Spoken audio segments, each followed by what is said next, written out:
In this video, we're going to be discussing The Long Walk by Stephen King and why the changes made in the movie adaptation are not as good as the book and why the media is gaslighting us into thinking that they are. Let's get into it. Hey guys, welcome back to another video. So I am resurrecting my YouTube channel because last night my husband and I went on date night to watch The Long Walk by Stephen King. Now, I just listened to this book on audio a little less than a month ago, and I've been looking forward to seeing this movie for a while, but I was very disappointed, and so I just need to come on here and rant about why I was disappointed, primarily with the ending.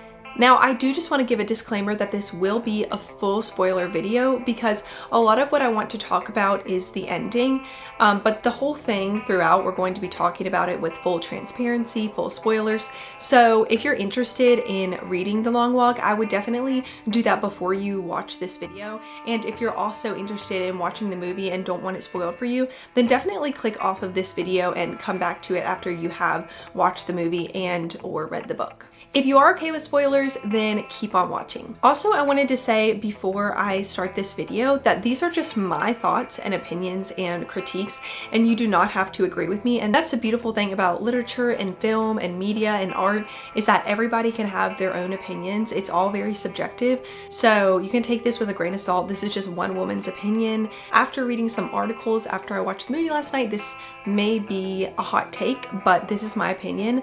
But you may have a different opinion, and that's fine. So without further ado, let's get into it. So to give a little context, The Long Walk by Stephen King is set in a dystopian society, and it's centered around a competition in which a group of boys gets selected to compete in this competition in which they try to outwalk each other. So the goal of the competition is to be the last man walking, and whichever boy outlasts the others gets one wish, pretty much anything that he could want in the world. And it's implied that along with that comes wealth and fame. Also, it's important to note that these boys do sign up on their own volition. They're not reaped, as in like the Hunger Games or something like that.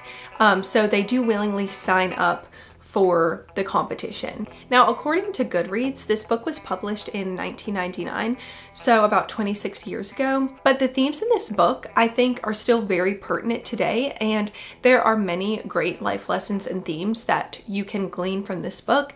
And I think two of the most powerful are friendship and a yearning to subvert oppression. Now, I want to start off on a positive note because I think that there was one change that I really appreciated from the book to the movie adaptation, and that is the main character, Ray Garrity's motivation for competing in The Long Walk. As I talk about these characters, I do use their first and last names interchangeably because that's kind of how it is in the book and the movie. A lot of the boys call each other by their last names, but you do know the first names of many of the characters, so I will be using those interchangeably. So in the book, Ray doesn't appear to have a clear motivation for coming on the long walk, not that I could ascertain anyway. So in the book, the reader learns a lot about Ray's mom and his girlfriend and kind of how Ray is thinking about them all throughout his walk.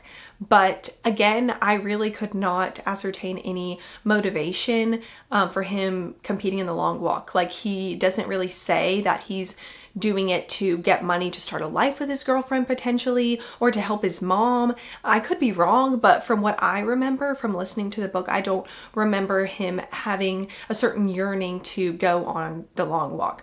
But in the movie, he is given a motivation, which is to get vengeance for his father. Now, that's when the Major comes into play. So the Major is the antagonist of this movie and the book. And in the movie, he's portrayed to be this dictator who seemingly forces citizens to adhere to his will and his way of thinking. It's kind of like Fahrenheit 451.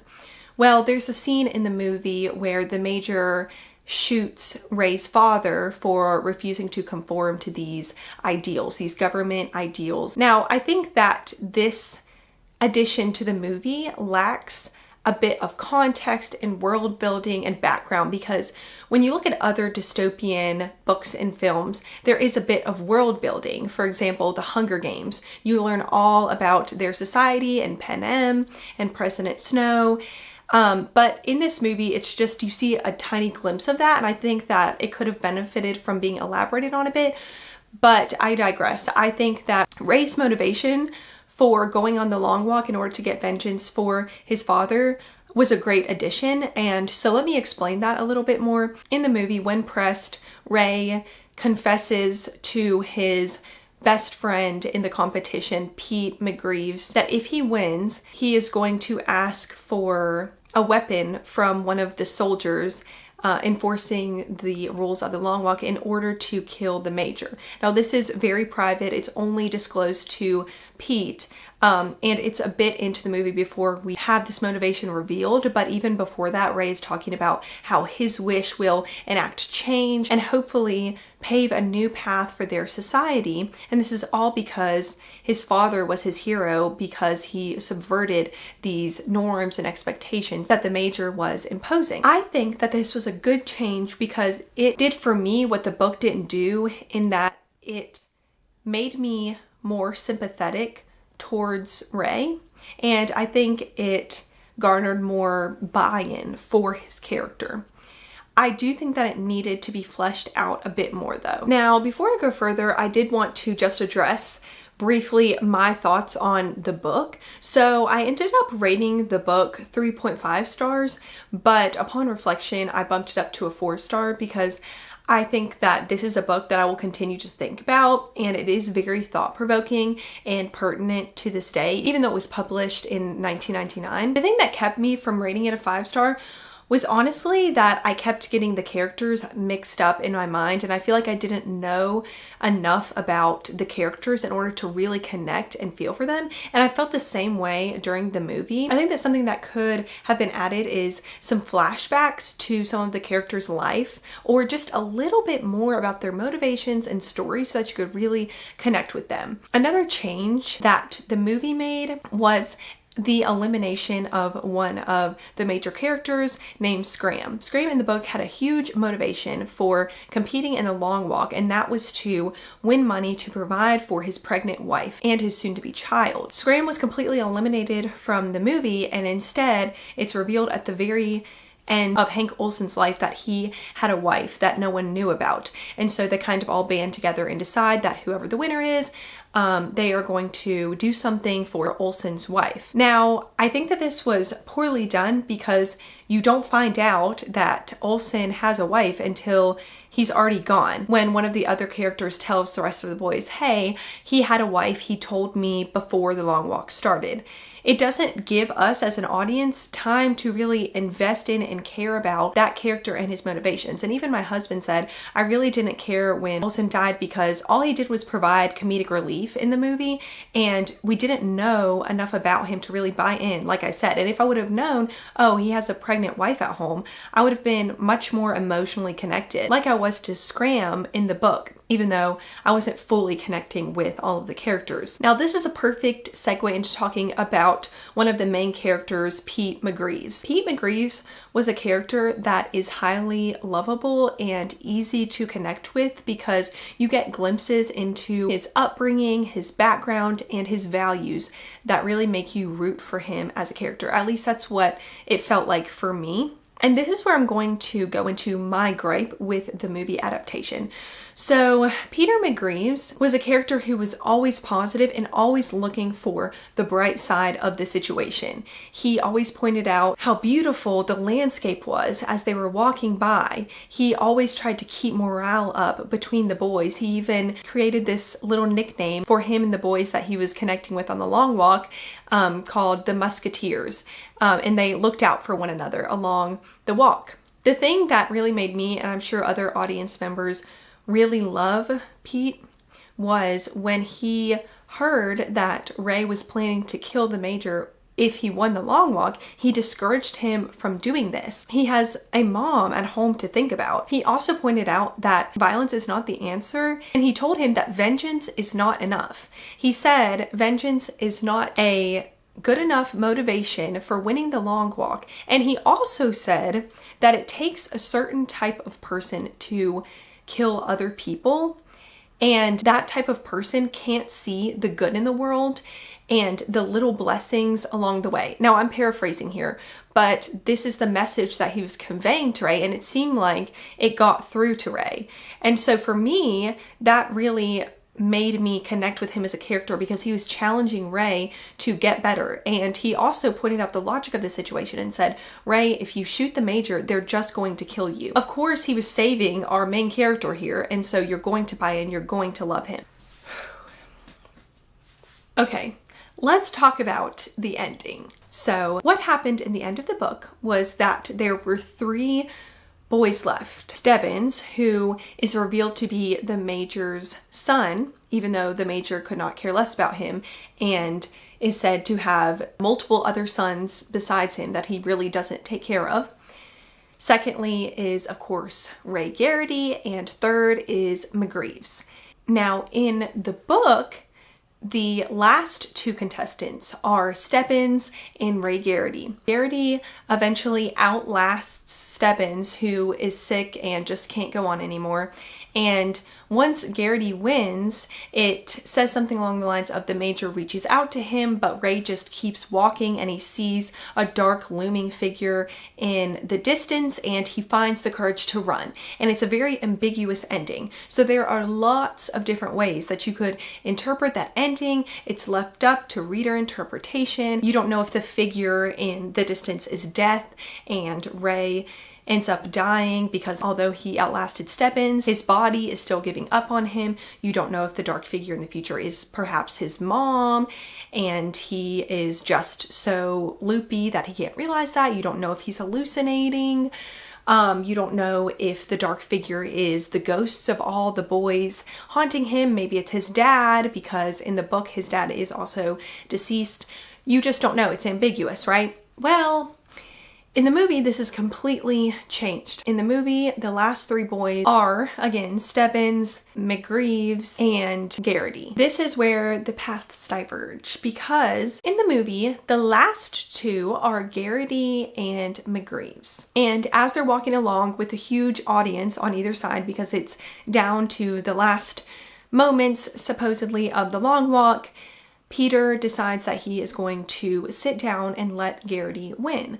But when Pete decides that he's going to do this, Garrity turns around and gets him to get up, and he gets 2 warnings. Now, he tells him to keep walking, and now it's not the time, so they keep walking, but then Garrity hangs back, gets his 3rd warning, and gets shot while McGreaves wins. Now, the ending is very emotional because you see Pete McGreaves just in utter anguish, and he's traumatized from watching Garrity get shot because he multiple times calls Garrity his brother. Well, the Major walks up to McGreaves and asks him what does he want as his prize.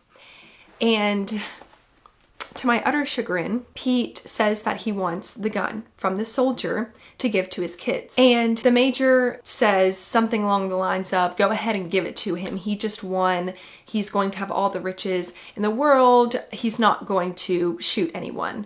But he does, and once he gets the gun, he turns, and there is some pause there where we can infer that he's trying to decide what to do, but he eventually says this is for Ray and assassinates the Major. When Peter assassinates the Major, he essentially assassinates the integrity of his character. Now, this is my opinion, but Pete assassinating the Major negates all of the positive qualities that he espoused on the walk, and it ruins his character for me. It doesn't align at all with his character. It goes against everything that he talked about during the long walk, and it takes away everything that made him such a lovable character. Now, was his decision to kill the Major a very human decision that anyone could have made? Yes. But do I think that it destroys the integrity of his character? Yes, I do.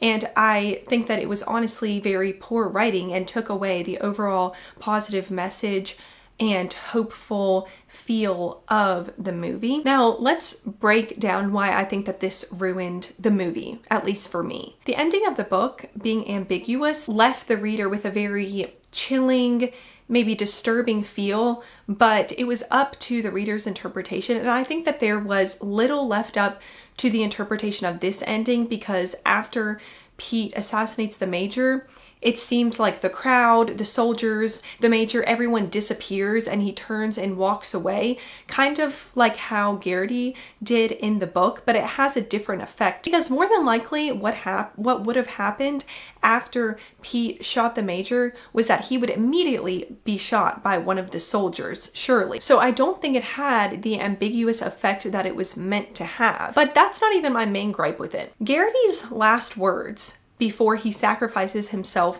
for Pete are, "I can't see it, but you can," which is alluding to when Pete was saying that it takes a certain type of person to kill someone that can't see the beauty in the world. But it's a given that Pete is the type of person that sees the beauty in the world, because that's what he keeps pointing out time and time and time again when the boys are on the long walk. He also cites his motivation for being on the long walk, that he wants to win money in order to help feed and house and take care of young children who grew up poor and homeless like he did in the movie. It's a little different in the book, but I did like his motivation in the movie up until the last scene when it's ruined and shattered into a bunch of tiny little pieces. I think the message that the movie sends is that violence is the answer, and it shatters this whole ideal that Peter set up for us, that moments matter. He kept telling the boys, and especially Ray, that moments matter. No matter what happens at the end of this, each moment matters, because life is a gift and life is precious. Instead of this movie revealing the inherent goodness of mankind, it espouses the belief that violence is the key and violence is the answer. Peter, he was a mentor for Garrity and made him see that, hey, life is more than violence and vengeance and anger. It's also about brotherhood and love and connection and unification with one another. But at the end, like I said, that just crashes and burns. Peter killing the Major negates everything that he taught Ray. It destroys everything that Ray sacrificed himself for. Now, it doesn't explicitly say in the movie, but one can infer that Ray sacrificed himself because he knew that Peter had a better motivation for being on the long walk than Ray did. There's even a scene when Ray gets to see his mom, because the long walk takes place in Maine and Ray lives in Maine, so he's able to see his mom. And he is so distraught and keeps apologizing to his mom and begging for her forgiveness, because it's implied that he realizes that his motivation for coming on the long walk was a bad idea, when he really should have just stayed with his mom, because now she has no one. Her husband was killed by the Major, and now there is a huge chance that her son is going to be also killed by the Major, and she'll be left alone. And Peter is the one that helped him realize this. So Ray sacrifices himself for Pete. And instead of Pete perpetuating and carrying on this ideal that what really matters is our connection with one another and that love will win out, he chooses violence. Now, the last thing that I really want to say about the ending is that there are so many other directions that this could have gone that I would have been happy with. I also want to make it known that I wasn't necessarily upset about Pete winning. I was just upset about what he did after it. Even if Pete would have won and he would have, for example, taken his winnings and donated them to Olsen's wife, or in the book it was Scram's wife, but if he would have said, I want to use this money to help out Olsen's wife, I would have been happy with that. I would have been happy if he would have taken his winnings and done what he had intended to do, which was to help kids growing up in poverty and homelessness. I would have been very happy with that. I would have been happy if he would have said, I would like for the next long walk there to be 2 winners. Any of those I would have been happy with. But what he did is the thing that I have an issue with. I will say that I read an article stating that Stephen King was fine with the ending. He even liked it. So all this to say, I'm not the author of the book, so I can't really say whether this ruins the integrity of the book. But if it were me, if I were Stephen King, I wouldn't be okay with it. But we do have to give Stephen King his flowers, because it is said that he started writing this book in high school. And that is a wild amount of talent to write something that we are still talking about today and is still very relevant to today's society. And I love dystopia, I love thought-provoking books, and I love films and books that spark conversations like this. These are just my opinions, but I would love to hear from you all if you did read the book and watch the movie, what your thoughts are, or even if you just read the book or just watched the movie, I would be curious to know what you think about this. So please feel free to leave comments below, and again, just remember to be kind, because this is my opinion and you are entitled to yours. So with all that being said, I will catch you guys on the next video.